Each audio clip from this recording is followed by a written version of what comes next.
Nabi zaman Sugeng di akhir hayatnya itu sering ngendikan tentang al-fitan, tentang tragedi utawi prahara. Itu banyak riwayat yang bahkan Nabi itu pernah ngendikan saya dan kejayaan Islam itu hanya berumur 36 tahun. Itu sampai menghitung periode 36 tahun. Juga banyak riwayat yang bahkan secara detail saya mencium turba, di mana nanti cucuku terbunuh di situ. Apa kamu gelisah Muhammad? Iya. Kata Jibril, jika kamu mau, saya tunjukkan di tanah mana nanti cucumu akan dibantai. Itu riwayat jauh sebelum Said Husain dibantai di Karbala. Termasuk riwayat-riwayat yang se-ekstrim ini. Jadi ini terus mengaji kalau tinggi-tinggi bahwa nanti pada akhirnya sing mubun rokok itu rawung dolim tok, termasuk kita-kita sing soleh. Jadi sempat mas ke swarga. Wong pontok haudun Nabi berarti mendekati nopo swarga. Bahkan bagian riwayat haudun Nabi itu fil jannah. Makanya kalau ini cerita, ini amun salah paham tuh. Orang Khawarij itu soleh-soleh wong.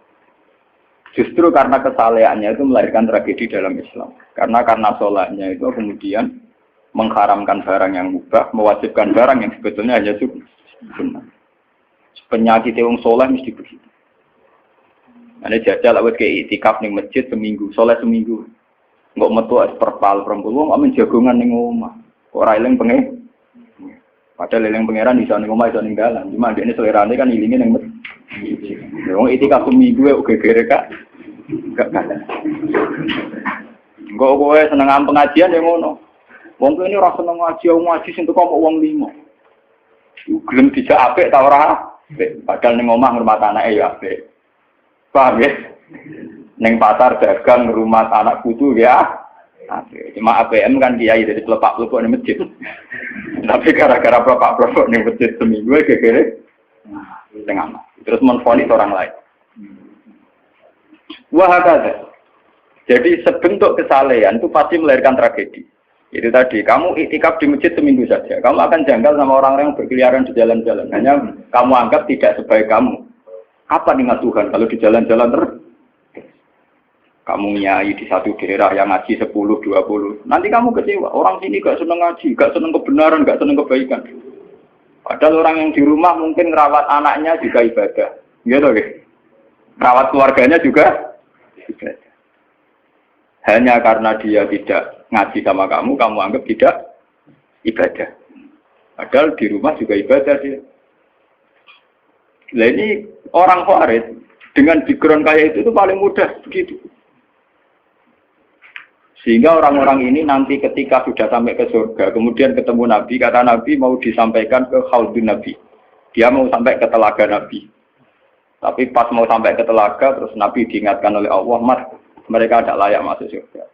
Innahum qad ahdatsu ba'dak. Mereka bikin bid'ah setelah kamu. Tapi itu umatku ya Allah, saya kenal mereka, mereka kenal saya. Ya, tapi sukon itu harus dijauhkan dari surga. Dan ini kalau cerita, kenapa kesalehan melahirkan tragedi? Ini kalau cerita. Dalam semua sejarah dunia, selalu tragedi itu dimulai dari kesalehan. Ya, mun bener sing terlambat ben sampean ngaji sing. Semua tragedi dunia itu dimulai dari kesalehan. Paling enggak klaim kesalehan. Ya, paling enggak klaim apa? Kesalehan. Karena semua sebentuk kesalehan atas nama agama tentu langsung dikaitkan dengan Allah. Bertautan dengan hukum Allah. Kalau sudah kamu yakin itu hukum Allah, tentu kamu dengan mudah akan menghukumi kafir siapa saja yang menentang. Karena kamu anggap melecehkan hukum Allah. Akhir dari itu tentu kamu akan tahlil dam. Nak ngono wong iku halal darah. Ini rungokno tenan. Karena setiap pelanggaran atas nama agama tentu dianggap melanggar hukum Allah. Jika orang yang mengklaim demikian kan mudah mengkafirkan orang lain karena dianggap wani pangeran. Paham ya? Nah, kalau sudah menvonis orang lain berani Tuhan, tentu darahnya dihalalkan. Kayak kasus kaum Khawarij. Sebetulnya saat Ali Muawiyah itu melakukan konflik atau terjadi konflik, saling bunuh, saling perang, kelompoknya Ali Muawiyah saling serang, itu kan tragedi duniawi biasa. Dalam hidup pasti ada gejolak, ada demonstrasi, ya, ada perebutan kekuasaan. Sebetulnya itu kan fenomena sosial biasa. Misalnya kiai drengki-drengkinan. Masa kiai drengkinan bakul bakso kan gak mungkin. Bakul bakso drengki-drengkinannya bakul bakso. Orang malah bakul es rukun. Tidak bisa kamu logika panas musuhnya adem. Bakul bakso jejer bakul es rukun. Mereka bar mangan bakso tuku. Tapi bakul es pada adem itu tukaran. Mereka saingan. Itu nunjuknya nak saingan tak jenis. Mulane koyo aku rada aman. Mergo sing nyaingi aku kudu alime sekali beraku aman. Paling wong saiki ada aku adir wis lho, Pak. Padha kelas-kelas ringan kan musuhe nggih kelas. Ora kena ngalim tulisan kaliber. Dadi rapati di musuh. Ada ngalime kaliber terus fasilitas biasa. Wong rapati nyucu, wong rapati hormati, wong ape drengki apaan? Wong kula yo mak turu temangsang ning kos drengkeni apa? Mun kula elmoni ya, semua wong rapati drengki mun kula elmoni. Dadi ngalime kaliber fasilitas biasa. Wah aman. Kok kayak gitu. Aman, itu istihad. Jadi untuk menjaga keamanan. Ngalime ra kaliber nek dadi wong nyucup wong dobar, mesti wong mencep. Alim sepi kok wong dobar gegere gak karuan. Niku termasuk strategi ngadepi napa prahara. Artinya sakit di elmoni. Sebenarnya secara ijtihad itu bisa napa? Bisa ten.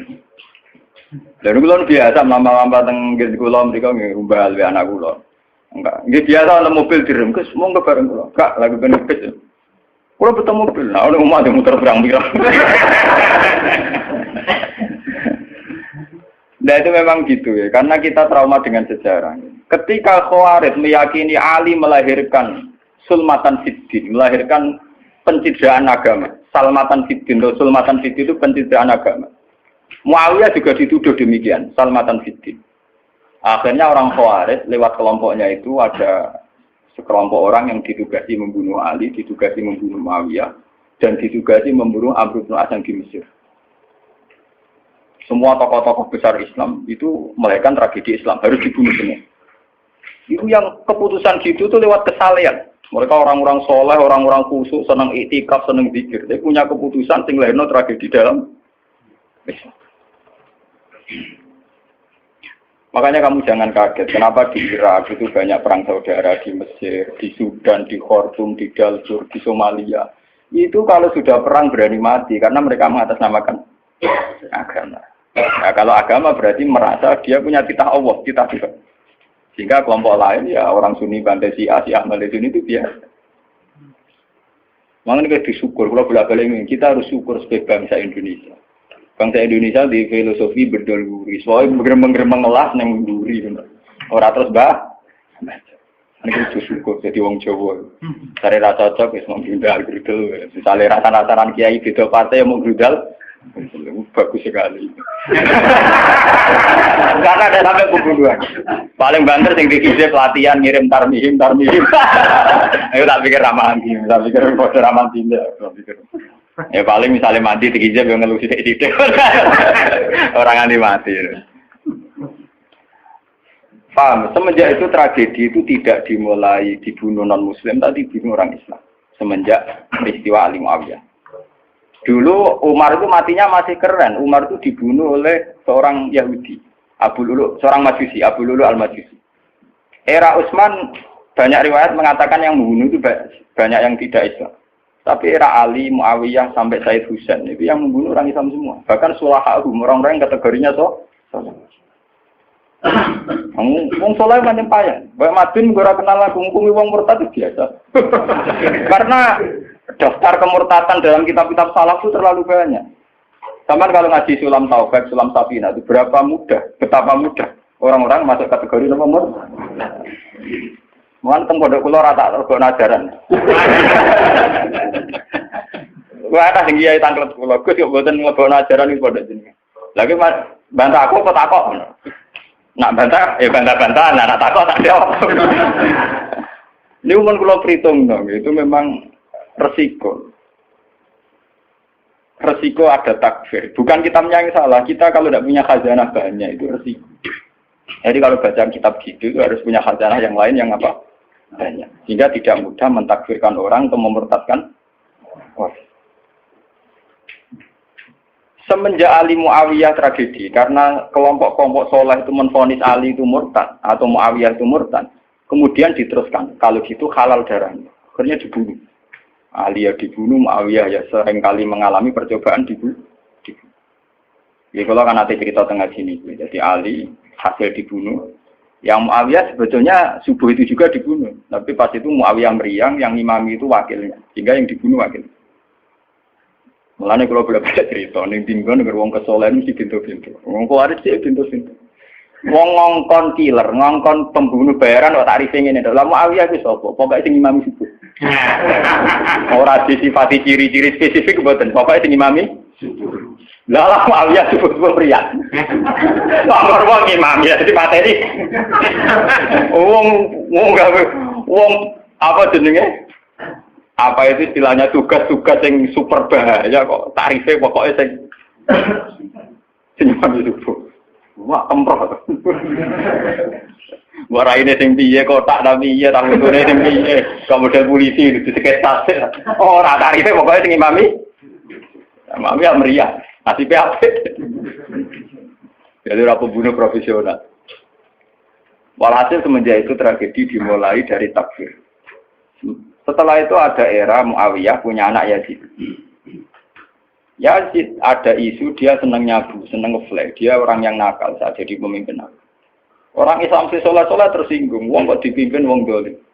Orang Islam ekstrem wong kok dipimpin wong ra sholat, wong ra bener kok mimpin wong bener. Akhirnya Madinah bergejolak. Madinah bergejolak ini kemudian banyak yang mervokasi Said Husain supaya ngambil alih kepemimpinan sinten. Yazid. Sama nak cerita di tragedi ke saya. Walhasil Said Husain akhirnya lewat bantuan orang-orang Kufah. Orang Kufah itu saat ini dari wilayah Irak. Ya. Jadi kayak Kufah, Asfahan, terus Nahrawan itu ikut wilayah Irak.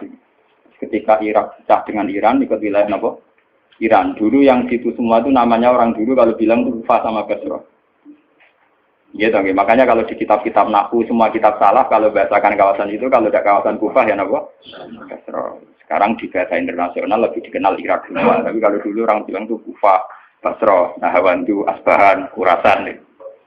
Itu kan dan sampean. Orang-orang Kufah datang ke Madinah. Ya Husain, karena yang dituduh zalim, kita-kita yang nanti di Kufah siap membeat jenengan jadi khalifah, siap dukung jenengan jadi apa? Khalifah. Ini ku mengkudeta kepemimpinan ya Yazid. Said Husain sebagai orang junior, beliau konsultasi sama Sayyid Ibnu Abbas. Ibnu Abbas itu pernah paman, karena Ibnu Abbas itu misananya Nabi. Ya Ibnu Abbas itu kan misananya sinten Nabi. Beliau itu sugeng nanti era Said Husain ya. Ibnu Abbas sugeng nanti era Said Husain. Ketika Said Husain konsultasi sama Ibnu Abbas, dihentikan ini. Yabna ammi, al-Kufah la tafi. Sopo sing ape dukung kowe? Tiang Kufah ya ammi. Wong Kufah atau jujur. Wong Kufah itu bulet gak welet. Al-Kufah la tafi. Wong Kufah nak janji atau nepak. Dulu kayak kawasan Kufah, ini sampai kalau cerita sejarah, bin sampean roh. Kan tiap daerah kan diterkenalan dewe-dewe. Ono daerah terkenal Bedol Guri, ono daerah terkenal Badoan. Ibu tenan ora tiap daerah kan diterkenalan dewe-dewe.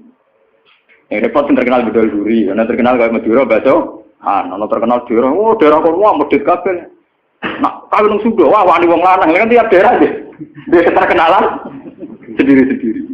Paham ya? Karena perilaku budaya orang mesti ada ciri. Nah, itu di era itu. Kufah itu punya ciri khas al-Kufah la tafi. Wong Kufah mesti ora jujur. Tenang. Walhasil akhirnya Said Husain minta maklum ya, minta supaya dimaklumi. Ya Ami, saya ini sudah bertekad untuk menuruti permintaan orang-orang Kufah. Jadi meskipun paman saya melarang, saya tetap berangkat. Kata Ibnu Abbas, ya sudah kalau itu jadi keputusan kamu. Mulane Said Husain terkenal Said sing brengkel. Mulane kena dititeni. Said sing turunan Husain niku rata-rata brengkel-brengkel. Enggak, kados orang Iran itu rata-rata Sayyidnya Husain. Kados Abdul Qadir, kados Sayyid Muhammad itu Al-Hasan. Makanya kalau Sayyid Muhammad itu Al-Hasan, rata-rata karena Sayyid Hasan dulu itu yang punya keputusan amul istima. Jadi tidak mau perang. Sehingga era Sayyid Hasan yang dikatakan amul istima. Tahun bersatunya umat. Era Husain betul. Walhasil wala-wala cerita Sayyid Husain kersok dibawa orang Kufah menuju Irak. Pas sampai Karbala. Itu Sayyid Husain bilang gini sama pengawal-pengawalnya, ini sampai mana? Ini Karbala ya Husain. Saya Husain hadihi karobun wabalahun. Ini karobun, kesusahan wabalaun dan tragedi ujian. Delalah pasukan yang dikirim Yazid bunuh Sayyid Husain ya pasti mudik Karbala. Dan itu yang diperingati orang Syiah di 10 Muharram, yang disebut tragedi Karbala. Makanya bendera-bendera Syiah itu tulisannya ya Husain, karena orang Syiah meringati hari meninggalnya Husain itu jadi hari suci betul. Dari besarnya orang Syiah itu hari tragedi Kabupaten Sinten Husain, yaitu di Karbala. Nah kemudian versi cerita itu bulat. Kalau versi Sunni, karena sini model Kiai Indonesia, model versi Husnudzon. Itu jari ini pengawalnya Muawiyah itu tidak disuruh bunuh, disuruh konsultasi saja. Cuma mereka overacting bunuh. Sehingga dalam keyakinan Sunni bahwa Yazid itu tidak dosa-dosa amat karena tidak nyuruh nama. Tapi nak Rusia, nyatanya mata ini kok dikelah-kelah, mata ini ya mata. Wah semenjak itu lahirlah kelompok Syiah besar-besaran. Siapa yang berbau Yazid, berbau Umayyah harus dibunuh. Kemudian dendam ini dijilmakan menjadi kelompok besar di dunia, ini Syiah. Ngantos sama. Syiah itu nak muji-muji kaya-kaya agama itu dimulai Husain. Yes. Wes ngono Husain lalah bin Ali. Di Nabi Muhammad, idola sentrale Ali, terus yang dianggap kesatria prajurit napa? Husain. Sehingga agama versi Syiah itu ya 3 itu. Muhammad, Husain, Ali. Karena referensi agama Syiah itu hanya ini. Ali zaman sugengnya Nabi ya terkenal pahlawan perang, terkenal kesatria perang. Husain ya kesatria perang. Sehingga orang Syiah tidak punya rujukan kecuali sejarah kesatriaan. Ngadepi Musa wani mati. Kata Iran saat ini Ahmad Benedek itu orang Iran perasaannya begitu. Ngadepi Musa yang mati, wani mati. Beda perasaannya ahli sunnah, karena ahli sunnah ngidola no sahabat sing kuno ya idola. Sing ora jelas ya napa? Idola. Wah, akhirnya sahabat macam-macam. Jale madun ngidola no sahabat topo sing nak ono perang mirip. Terus Mustafa ngidola no topo sing ora jelas penting itikaf. Itu kelebihannya Sunni karena ngakui semua sahabat jika perilakunya variasinya banyak. Lho tenan iku boten kuyon lho. Karena variasi idolanya apa? Banyak. Jika orang Sunni bentuknya beda-beda. Mungkin tidak beda. Mungkin tidak orang sing ngene. Oh, pengamat itu ngamati salat ngono paling pusing. Muka orang sing standar. Salat Muhammadiyah, PKS, Salafim di standar. Carane wong ngono pusing. Dia ini terkenal alim. Allahu Akbar. Ana sing waswas, Allahu Akbar. Allah.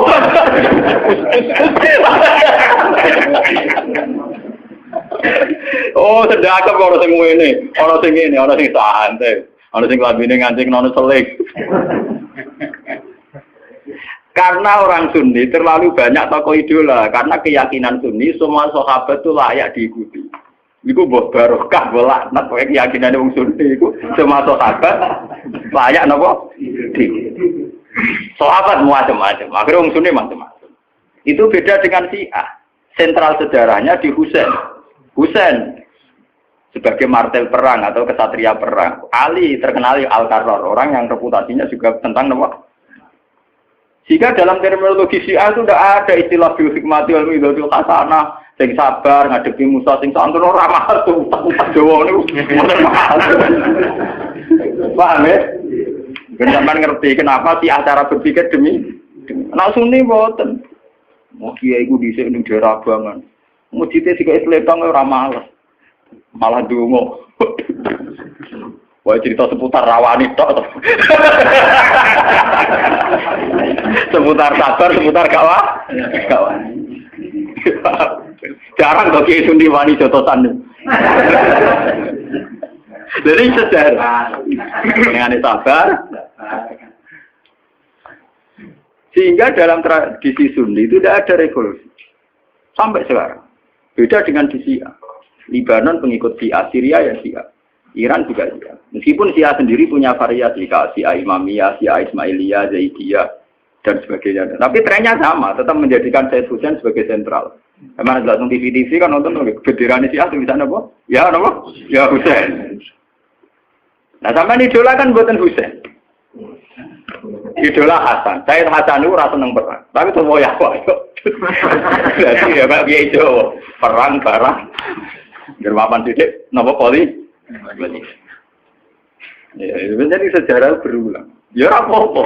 Jadi perang repot. Mau yang mirip perang. Itu cerita. Bon akhirnya setelah era Yazid, kemudian ada dinasti-dinasti. Kemudian era Yazid karena bin Muawiyah disebut dinasti Umayyah. Orang-orang penggemar Husain karena Husain itu mimpi Rasul melahirkan dinasti.